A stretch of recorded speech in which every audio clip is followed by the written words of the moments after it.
February 3rd, 1942. Kriegsmarine Headquarters, Berlin. Counter-Admiral Heinrich Müller spread the intelligence photographs across the mahogany conference table, each image showing the same ungainly vessel from different angles, a cargo ship so crude in appearance that it seemed to insult the very concept of naval architecture. The ship's hull was slab-sided, its superstructure boxy and utilitarian, its lines devoid of the graceful curves that characterized proper ship design. Before we jump back in, tell us where you're tuning in from, and if this story touches you, make sure you're subscribed, because tomorrow I've saved something extra special for you. Gentlemen, this is what the Americans call their solution to the U-boat campaign, Müller announced, unable to suppress the contempt in his voice. They are calling it a Liberty ship. The British intelligence report indicates they plan to build these vessels by the hundreds using welded construction and prefabricated components. Essentially, they are bolting together floating boxes and calling them merchant ships. What Counter-Admiral Müller and his fellow officers could not have imagined, what no traditional naval architect would have believed possible, was that these derided floating boxes would become the most decisive weapon of the Atlantic War. Within 3 years, American shipyards would produce 2,710 Liberty ships through assembly line methods that reduced construction time from 1 year to 42 days. These crude, welded vessels would deliver 75% of all cargo that sustained the Allied war effort, transporting 180 million tons of materiel across oceans while absorbing U-boat attacks that would have annihilated any conventional merchant fleet. The ugly ducklings of American shipbuilding would bury the Kriegsmarine under an avalanche of steel, proving that industrial mass production could overwhelm tactical excellence through sheer, relentless quantity. Müller had served in the Imperial German Navy during the Great War, where he had learned to appreciate the fine craftsmanship of traditional shipbuilding. Riveted steel hulls, built by skilled craftsmen over months or years, each vessel a unique creation reflecting the builder's expertise. The photographs before him represented everything he had been trained to despise: standardized design, welded construction, mass production techniques borrowed from automobile factories. "Look at this welding," Fregatten Captain Otto Brandt said, pointing to a close-up photograph showing the hull plating. "Any proper naval architect knows that welding creates stress fractures and weak points.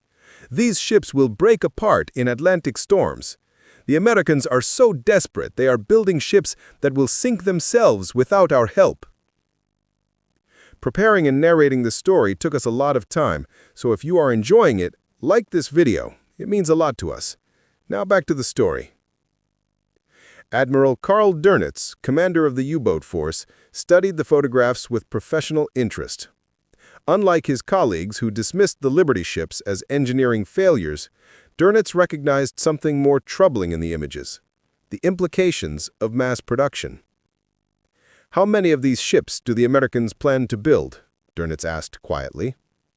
Müller consulted the intelligence report. "British sources indicate the Americans have established a target of 200 ships for 1942, with production increasing in subsequent years. However, intelligence analysts believe this target is propaganda. Traditional shipbuilding methods cannot produce vessels at these rates. We estimate they might achieve 80 to 100 ships in 1942 if they sacrifice all quality standards." "And our U-boats are currently sinking merchant ships at what rate?" Dönitz continued. "Approximately 400,000 tons per month, Herr Admiral. At current operational tempo, we sink approximately 60 merchant vessels monthly." Dönitz did mental arithmetic that his colleagues seemed unwilling to perform. If the Americans somehow managed to build even 100 of these ships in 1942, and each carried 10,000 tons of cargo, a conservative estimate based on the vessel's size, that would be 1 million tons of new shipping capacity. His U-boats would need to sink 150% more tonnage just to maintain the current balance. We should not underestimate American industrial capacity, Dönitz said carefully. If they have genuinely developed mass production methods for shipbuilding. Impossible, Müller interrupted. Ships are not automobiles.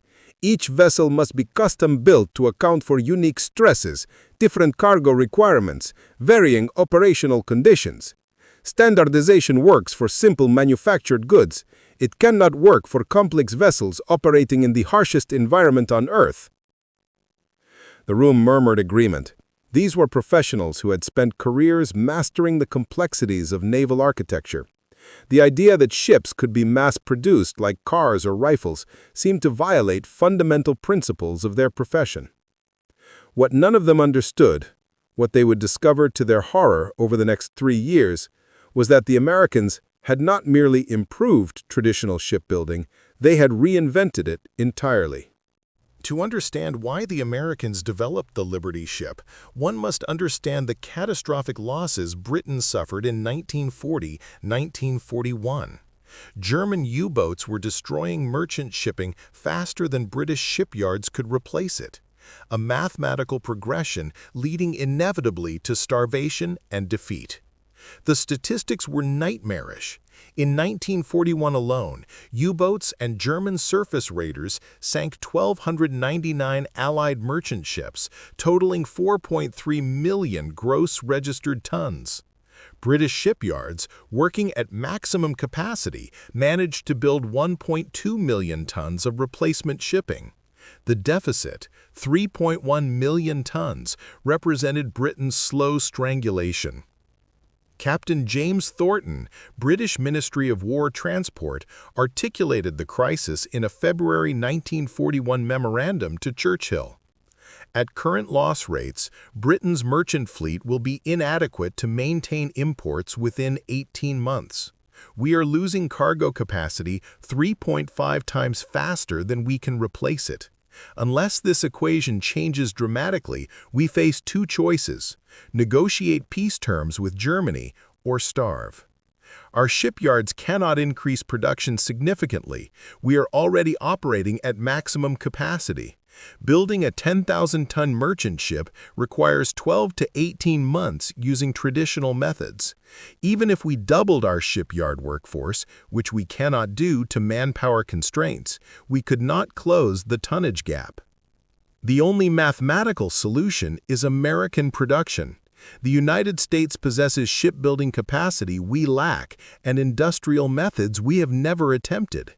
We must convince the Americans to build merchant ships using their automobile mass production techniques, regardless of how crude the resulting vessels may be.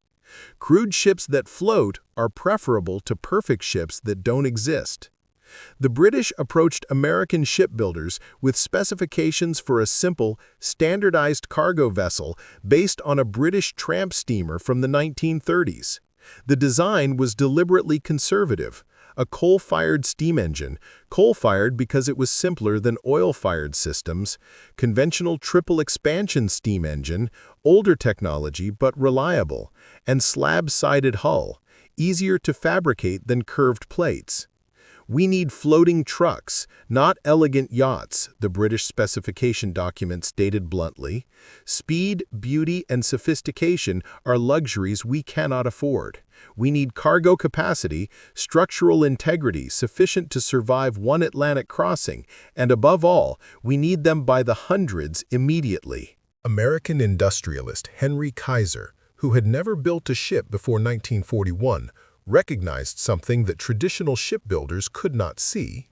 Shipbuilding in 1941 still operated using 19th-century craft methods.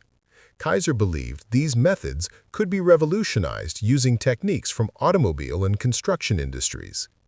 "A ship is just a large steel structure that floats," Kaiser told skeptical naval architects at a January 1941 meeting.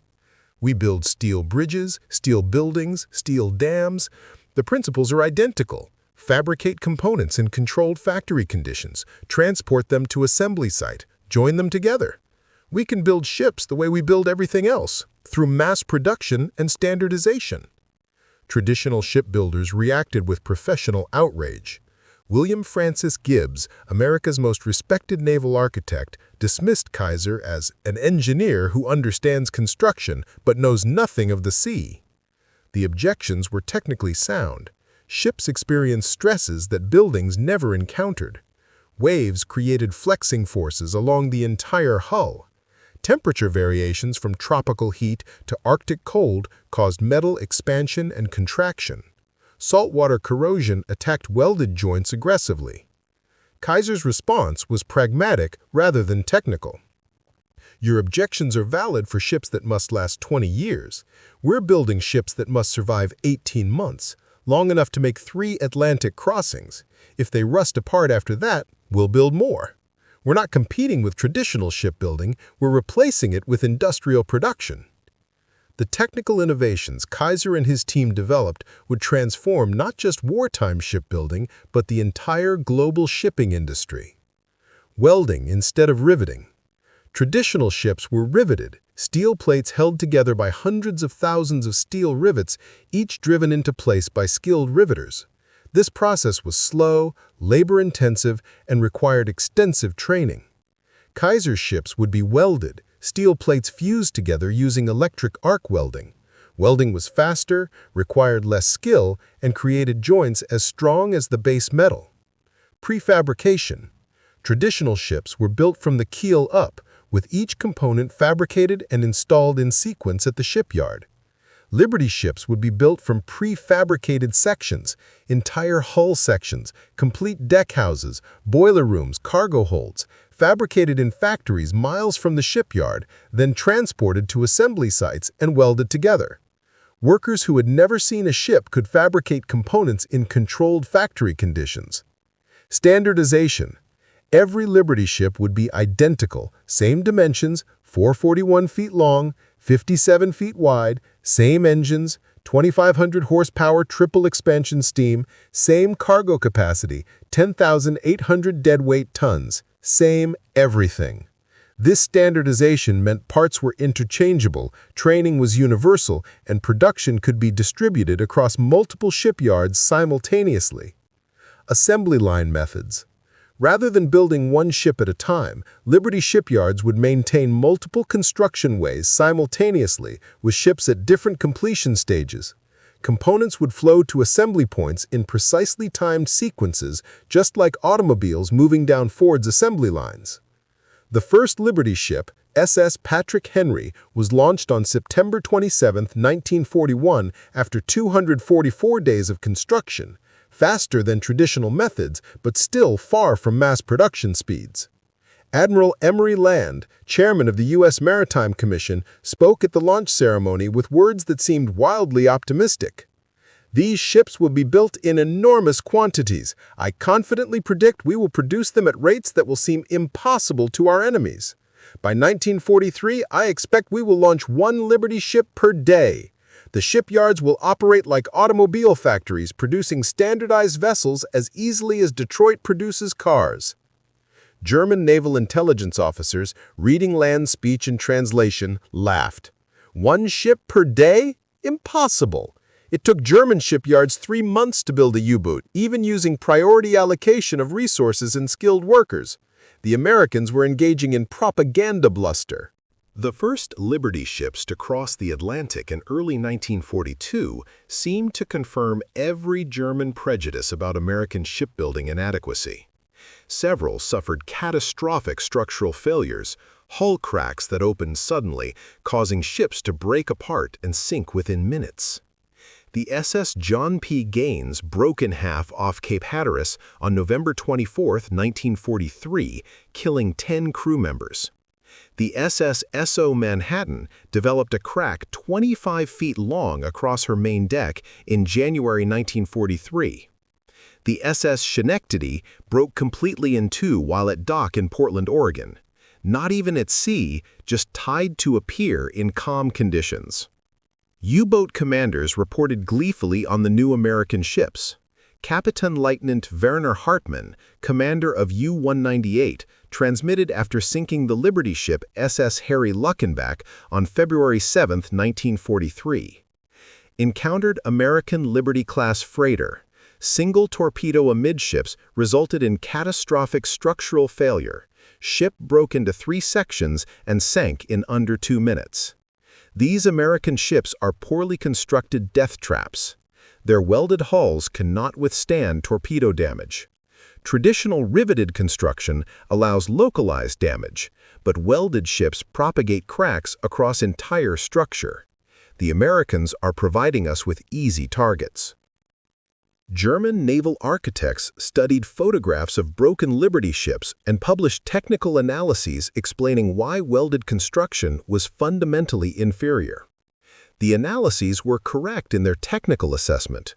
Welding did create stress concentration points, and cold Atlantic water did make steel brittle, causing cracks to propagate rapidly. What the analyses missed was the critical question: did structural integrity matter if you could replace lost ships faster than they were sunk?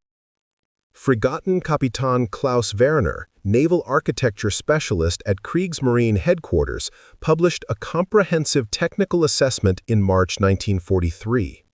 American Liberty ship design represents triumph of industrial expediency over engineering competence. Analysis of structural failures indicates welded hull construction creates stress risers at hatch corners and structural transitions. Use of non-ductile steel in cold water leads to brittle fracture propagation. Lack of proper expansion joints causes catastrophic failure under wave loading. Simplified design sacrifices safety margins that proper naval architecture requires. These vessels achieve low construction time by eliminating engineering rigor. They are fundamentally unsafe and will suffer increasing loss rates as structural fatigue accumulates. Traditional riveted construction remains superior for vessels intended for harsh Atlantic service. Our U-boats will find these ships easy targets. Their crews will discover that fast construction means fast sinking. The report circulated throughout German Naval Command, reinforcing confidence that American industrial methods were producing inferior vessels. The technical analysis was sound. The strategic conclusion was catastrophically wrong. What German analysts failed to account for was the speed at which American shipyards were solving the structural problems while simultaneously ramping up production to unprecedented scales. American metallurgists studying the catastrophic failures identified the problem. The steel used in Liberty ship hulls became brittle at temperatures below 40 degrees Fahrenheit, causing cracks to propagate rapidly. The solution was to modify steel chemistry, adding manganese and using different manufacturing processes, creating steel that remained ductile in cold water. Naval architects redesigned critical stress points, replacing square hatch corners with rounded corners, adding crack arrestor straps at stress concentration points, reinforcing welded joints with additional plating. These modifications didn't eliminate all failures, but they reduced catastrophic structural failures from 19 ships, 1.4% of all Liberty ships built, to a manageable engineering problem. While Germans celebrated individual sinking successes, American production was accelerating beyond their worst estimates. Kaiser's Richmond Shipyard No. 2 in California achieved what seemed impossible. On November 12, 1942, they launched the Liberty ship SS Robert E. Peary exactly 4 days, 15 hours, and 30 minutes after laying the keel. The record wasn't a publicity stunt. It demonstrated that with proper prefabrication and assembly line methods, a 10,000-ton cargo vessel could be built faster than a U-boat. German U-boat construction required 3 to 4 months. American Liberty ships were being completed in 42 days average construction time by late 1942. Joseph Keller, a welder at Kaiser's Richmond Yard, described the production system in a 1943 interview. "I came to the shipyard in June 1942. I'd never welded before. I was a farmer from Nebraska. They gave me 3 weeks of welding training, then put me on hull assembly. I wasn't building an entire ship. I was welding Section 47B, one specific structural component that was identical on every ship. The section was prefabricated in a warehouse 3 miles away. It arrived on a truck, we positioned it with cranes, I welded it to Section 47A and 47C using exactly the procedure I'd been trained on. I did this same task on ship after ship, Section 47B, same position, same welds, every time. After 3 months, I could complete my welding assignment in 4 hours. I was good at Section 47B. I knew nothing about shipbuilding, but I was expert at my small part of it. Multiply that by 15,000 workers, each expert at their specific task, and you understand how we built ships in 42 days. By mid-1943, the mathematical equation that Admiral Donitz had worried about in early 1942 had become a nightmare reality for Germany. American shipyards were producing cargo capacity faster than U-boats could sink it, far faster. The statistics told the story of inevitable German defeat. 1942 production versus losses. Liberty ships completed, 597 ships, 5.9 million deadweight tons.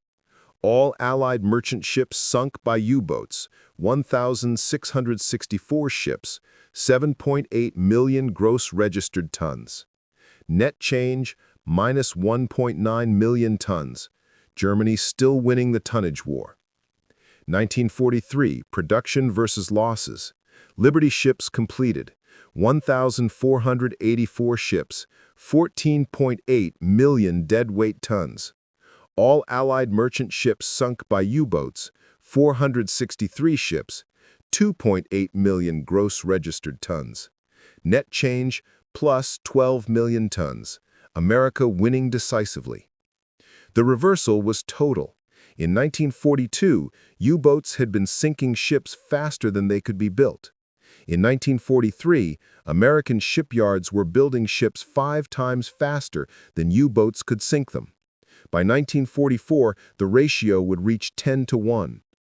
Donitz recognized the implications immediately.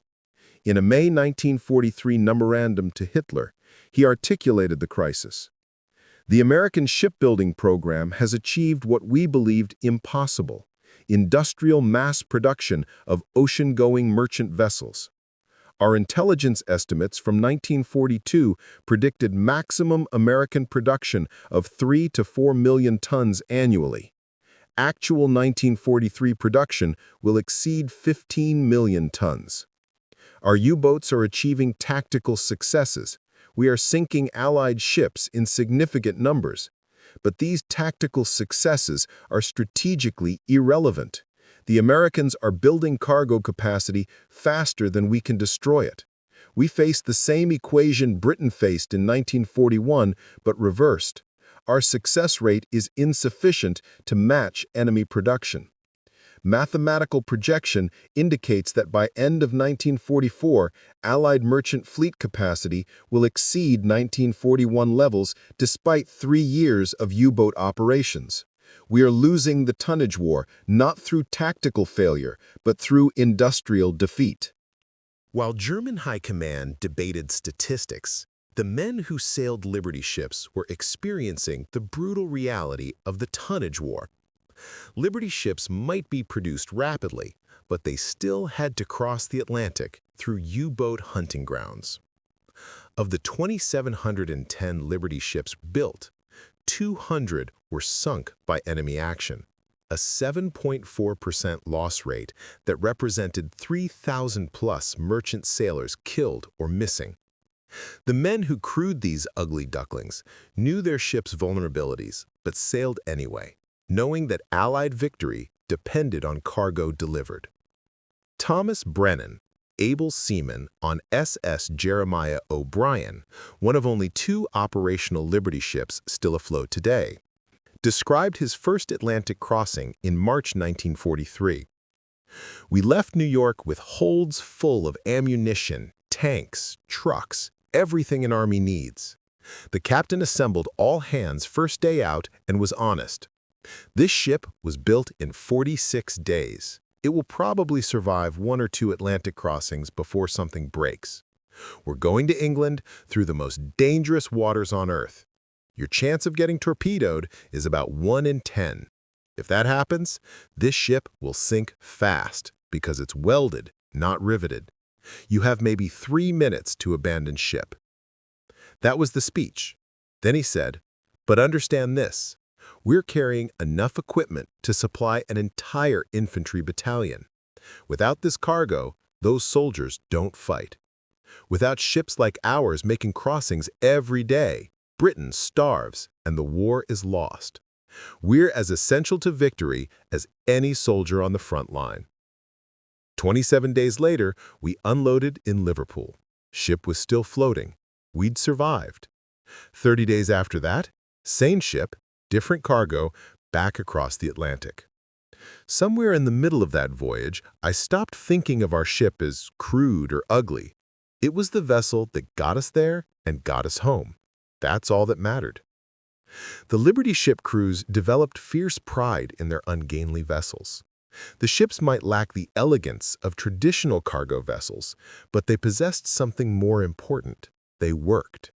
They carried the cargo, survived the crossing, usually, and kept sailing. More importantly, when Liberty ships were torpedoed and sunk, replacement ships were already sliding down the ways. Merchant sailors killed in U-boat attacks died knowing that their loss wouldn't slow the logistics pipeline.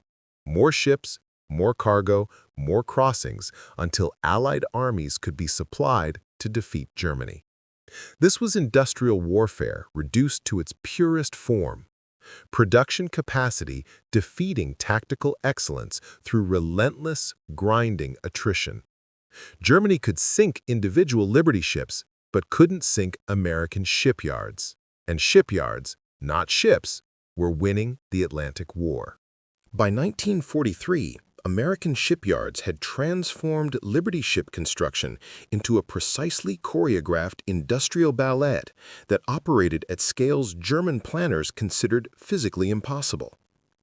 18 shipyards across the United States operated around the clock, launching an average of 3 Liberty ships per day, more cargo capacity in a single day than Germany's entire merchant marine possessed. The Richmond Kaiser shipyard in California exemplified the production miracle. The facility operated 7 construction ways simultaneously, with ships at different completion stages on each way.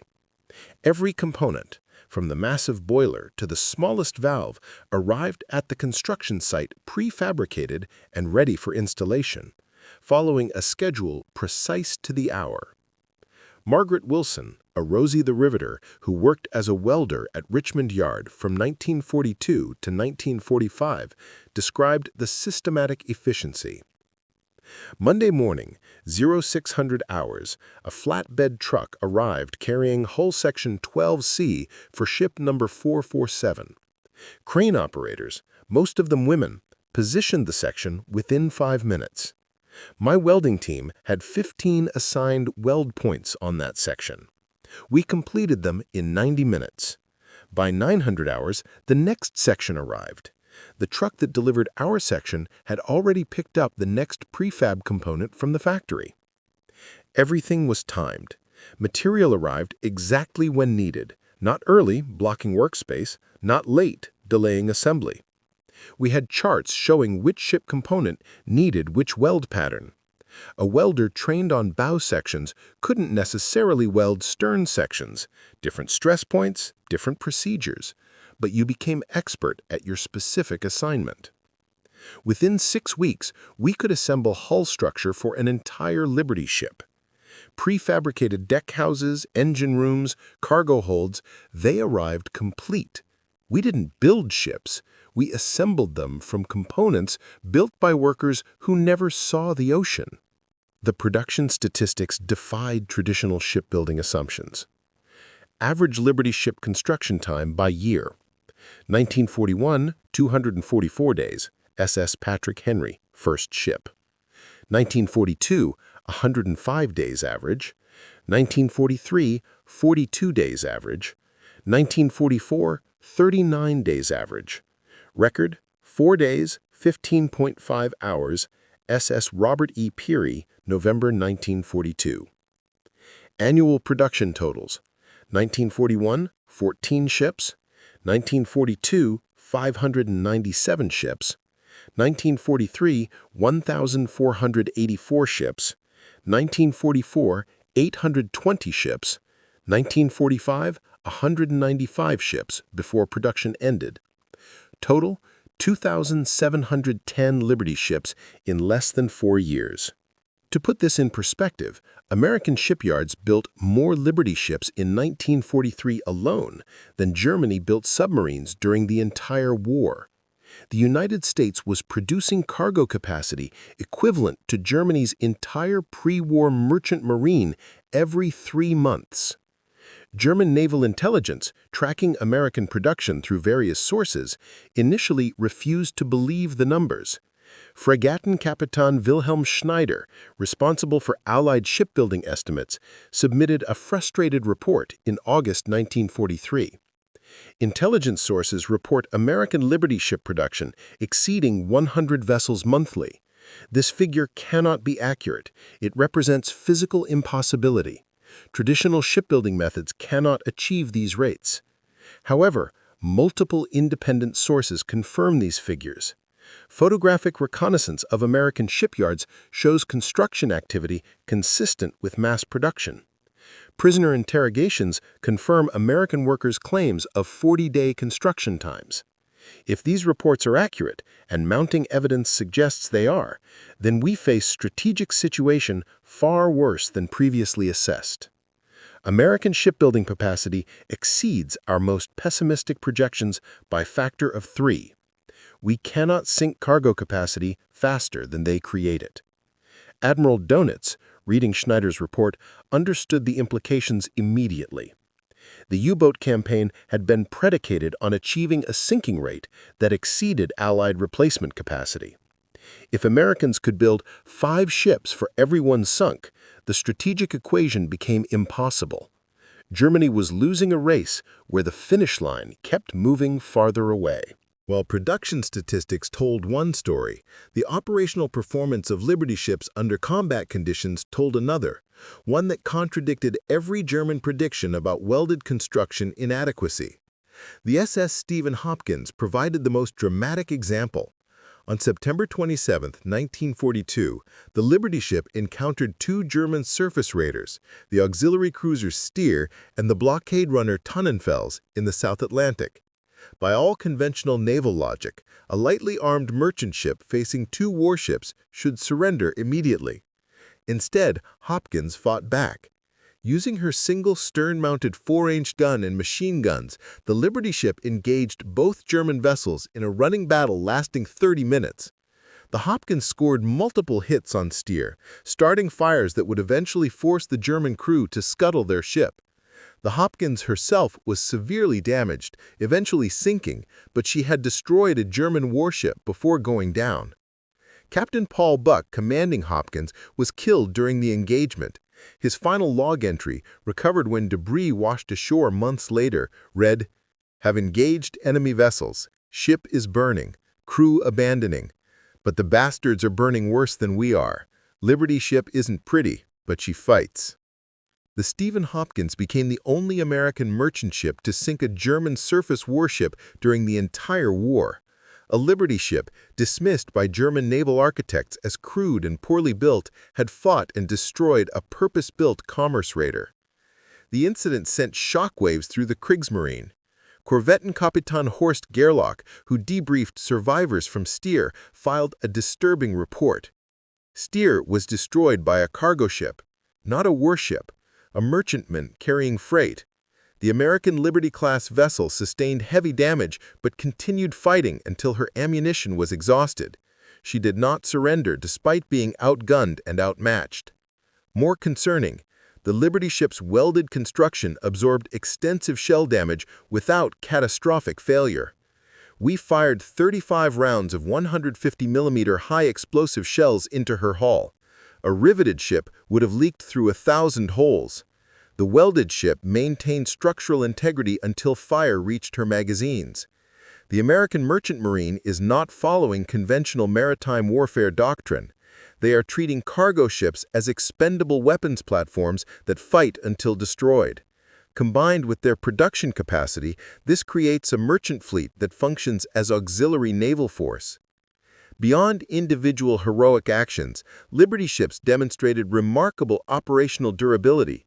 The ships routinely survived damage that would have sunk conventional vessels, not because they were better built, but because they were built in such quantities that crews knew replacements were constantly arriving. Captain Robert Henderson, merchant marine captain who completed 7 Atlantic crossings in 3 different Liberty ships between 1943 and 1945, explained the operational philosophy. First ship I commanded, SS Thomas Jefferson, took a torpedo hit in March 1944. Hit us in the aft cargo hold. Blew a hole you could drive a truck through. Traditional riveted ship would have split in half. Our welded hull flexed but held. We lost the aft section, completely flooded, but forward holds and engine room stayed dry. Limped into Liverpool on one engine. Ship was declared constructive total loss, too damaged to repair economically. They scrapped her. Didn't matter. By the time Jefferson was scrapped, 10 more Liberty ships had been launched. I was assigned to SS William Birdford 2 weeks later. Brand new ship, still smelled like fresh paint and welding flux. Third ship, SS Henry Knox, hit a mine off Normandy in June 1944.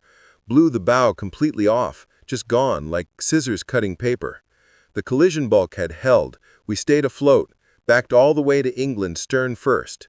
They welded a new bow on her in 3 weeks. Same ship, still sailing. You stopped treating ships like irreplaceable assets. They were tools. When one broke, you got another. The Germans couldn't understand this mentality. They were still thinking in terms of preserving vessels. We were thinking in terms of delivering cargo. Ships were expendable. Cargo delivery was essential. Liberty ships' true strategic value became apparent when analyzing cargo delivered rather than ships built. Between 1943 and 1945, Liberty ships transported an estimated 75% of all cargo that sustained Allied military operations across 2 ocean theaters. The numbers were staggering. Total cargo transported by Liberty ships: 180 million tons of equipment, supplies, ammunition, fuel, and food. 75 million tons to European theater. 45 million tons to Pacific theater. 60 million tons supporting Soviet Union via Arctic convoys. Equivalent material delivered: 2,400 complete armored divisions worth of equipment. 18 months of food for Britain's entire civilian population. 95% of all aviation fuel used by Allied air forces in Europe. 100% of American military vehicles that fought in Europe. Brigadier General Frank Ross, U.S. Army Quartermaster Corps, quantified the logistical achievement in a 1945 analysis. Without Liberty ships, the European invasion is impossible. Not difficult, impossible. We required 2,700 tons of supplies per day per division in combat. 36 divisions fighting in Europe means 97,200 tons of supplies daily, every day, indefinitely. Each Liberty ship carries approximately 9,000 tons of cargo. To maintain 36 divisions requires 11 Liberty ship cargoes per day delivered to European ports. Factor in ship transit time, loading and unloading schedules, maintenance periods, and you need approximately 800 Liberty ships in continuous operation just to sustain the European campaign. We had them. The shipyards built them faster than U-boats could sink them, faster than storms could damage them, faster than routine wear could deteriorate them. By June 1944, we had surplus cargo capacity. We owned more ships than we had cargo to fill them with. This is historically unprecedented. No nation in history has possessed such logistics capacity. The Roman Empire couldn't sustain military operations at this scale. Neither could Napoleon's France or Victorian Britain. Liberty ships made possible a logistical achievement that would have been science fiction 20 years ago. The German response to this overwhelming logistics capability was captured in a March 1945 memorandum from Albert Speer, Reich Minister of Armaments, to Hitler. American cargo capacity has made the Atlantic Ocean operationally transparent. They move entire armies across the ocean with logistical efficiency exceeding our ability to move forces across rail networks within Germany. Their merchant fleet carries more cargo monthly than our entire transportation system, maritime and land-based combined, can move. Liberty ships represent industrial warfare at scales we cannot match. They build replacements faster than we can attack originals. They transport more material than we can intercept. They operate as though resources are unlimited, because for them, resources effectively are unlimited. We designed our strategy around defeating Allied logistics through U-boat attrition. That strategy has failed. The Americans simply built more ships than we could destroy. This is defeat through industrial superiority, so overwhelming that military competence becomes irrelevant. Germany attempted multiple technological responses to the Liberty ship challenge, all ultimately ineffective against the sheer scale of American production. The Type 21 U-boat, introduced in late 1944, represented revolutionary submarine design, faster underwater, quieter, more heavily armed. These advanced submarines theoretically could sink Liberty ships at higher rates than the Type 7 boats they replaced. But production came too late and in insufficient numbers. Only 118 Type 21s were commissioned before war's end, and most never completed operational patrols. Kapitan zur See Otto Steinbach, one of the few commanders to patrol in a Type 21, captured the frustration in his war diary. January 1945. Departed on patrol in U-2511, finest submarine ever built, superior to any Allied vessel in every technical specification. Detected Allied convoy southwest of Ireland. Convoy composition, 23 Liberty ships, 7 escort vessels. Calculated tactical situation, if I sink 4 ships, extraordinary success. The Americans will replace them within 3 days. The shipyards operate faster than U-boats can attack. Even with perfect technology, we lose through arithmetic. Decided not to attack. Conserved torpedoes and maintained concealment. This violated every operational doctrine. But attacking convoys no longer achieves strategic objective. Sinking individual ships is meaningless when they're replaced faster than we can sink them. We have lost the tonnage war irreversibly. Germany also attempted to attack Liberty ship production directly through sabotage and bombing. Abwehr agents attempted to infiltrate American shipyards. All were captured or turned. Luftwaffe planners proposed bomber raids against American shipyards, dismissed as operationally impossible given Atlantic distances and American air defenses. The strategic reality was inescapable. Germany possessed no effective counter to American industrial shipbuilding. Technical sophistication in U-boats, tactical excellence in commanders, aggressive operational tempo, none mattered against an enemy that treated ships as expendable and possessed production capacity to match that philosophy.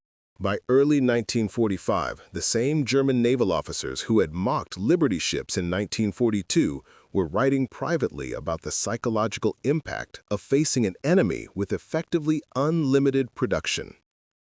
Conter-Admiral Heinrich Müller, who had presided over the February 1942 meeting dismissing Liberty ships as floating boxes, wrote in his personal diary on February 18, 1945, "I was wrong about the American ships. We all were wrong. We saw crude construction and assumed inferiority. We failed to understand that in industrial warfare, crude construction built rapidly defeats elegant construction built slowly." Liberty ships were never intended to be beautiful or sophisticated.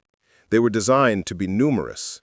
American shipbuilders achieved their design objective perfectly. They created vessels ugly enough to offend naval architects, but numerous enough to win the war. I calculated today.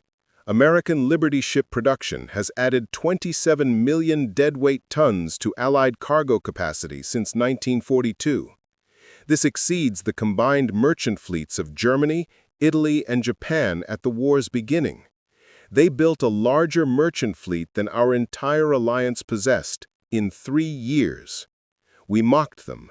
We called them ugly ducklings and predicted they would sink themselves in storms. Instead, they delivered the armies that are now destroying Germany. Our mockery has been answered by industrial achievement so overwhelming that resistance becomes futile. If I could speak to my 1942 self, I would say, respect American industrial capacity, even when their methods seem crude. Quantity is a quality all its own. 1,000 simple ships defeat 100 sophisticated ships through mathematics that tactical excellence cannot overcome. The psychological transformation was complete. German naval officers who had entered the war confident in European technical superiority had discovered that American industrial methods, mass production, standardization, assembly lines could overwhelm traditional craftsmanship through sheer scale. The Liberty ship program's impact extended far beyond World War II, fundamentally changing how nations approached naval construction and maritime logistics. Post-war shipping revolution. After the war, shipping companies worldwide adopted Liberty ship construction methods: welding instead of riveting, prefabrication instead of on-site fabrication, standardization instead of custom design. Modern container ships, bulk carriers, and tankers all trace their design philosophy to Liberty ship principles. Military logistics doctrine. The U.S. military's current logistics doctrine, overwhelming logistics capacity defeats tactical opposition, derives directly from Liberty ship success. Modern American military planning assumes access to transportation capacity that can deliver overwhelming material regardless of enemy interdiction. Industrial warfare paradigm. Liberty ships proved that industrial production capacity was itself a weapon, potentially the decisive weapon in protracted conflict. This lesson influenced Cold War military planning, where both superpowers emphasized production capacity and industrial resilience as core strategic capabilities. Engineering philosophy shift. The good enough, built fast engineering approach that seemed heretical in 1942 became standard for military procurement. Modern military equipment emphasizes rapid production and field replaceability over perfection and longevity. The Liberty ship philosophy applied to everything from rifles to aircraft. In 1978, at a naval history conference in Annapolis, Admiral Arleigh Burke, former chief of naval operations and destroyer commander who had escorted Liberty ship convoys during World War II, delivered a keynote address about logistics and naval power. His conclusion addressed the Liberty ship directly. In 1942, I commanded a destroyer escorting Liberty ship convoys across the Atlantic. The ships were ugly. They were slow. They leaked. They broke down. Crews called them seagoing trucks and complained about their crude construction. But I watched those ugly ships cross the Atlantic month after month, carrying the material that won the war. I watched U-boats sink them and watched more Liberty ships arrive to replace losses. I watched German U-boat commanders grow progressively more desperate as they realized they were fighting infinite production. By 1944, Liberty ships had proven something that revolutionized naval thinking. In industrial warfare, adequate ships built quickly defeat superior ships built slowly. This was heresy to traditional naval architects, but mathematics doesn't care about heresy. The Germans built excellent U-boats using traditional methods. The Americans built adequate Liberty ships using industrial methods. The Americans won because they built 3 ships for every one sunk, while Germany couldn't replace U-boat losses at any meaningful rate. I tell young naval officers today, respect production capacity as a weapon system. The nation that can build, maintain, and replace equipment faster than enemies can destroy it has already won the industrial warfare equation. Everything else is details. Liberty ships weren't beautiful. They weren't sophisticated. They weren't elegant. But there were 2,710 of them, and they delivered 180 million tons of cargo that buried the Axis under an avalanche of American steel. That's the only aesthetic that matters in war. Does it work? Can you build it fast? Can you build it cheap? Can you build more of it than the enemy can destroy? The Germans laughed at Liberty ships in 1942. By 1945, those ugly ships had delivered the armies that conquered Germany. The laughter died somewhere in the Atlantic, drowned under production statistics that turned industrial capacity into military victory. The Liberty ship program proved that in modern warfare, crude mass production defeats elegant craftsmanship through simple mathematics. The 2,710 Liberty ships built in an average of 42 days each, using workers who had never built ships before, employing techniques that violated every traditional shipbuilding principle, delivered more cargo than all other Allied merchant ships combined. German high command had laughed at the floating boxes in 1942. By 1945, Germany was starving, its cities were rubble, and its armies were retreating on all fronts. All because those crude, ugly, mass-produced Liberty ships had created a logistics highway across the Atlantic that no U-boat campaign could close.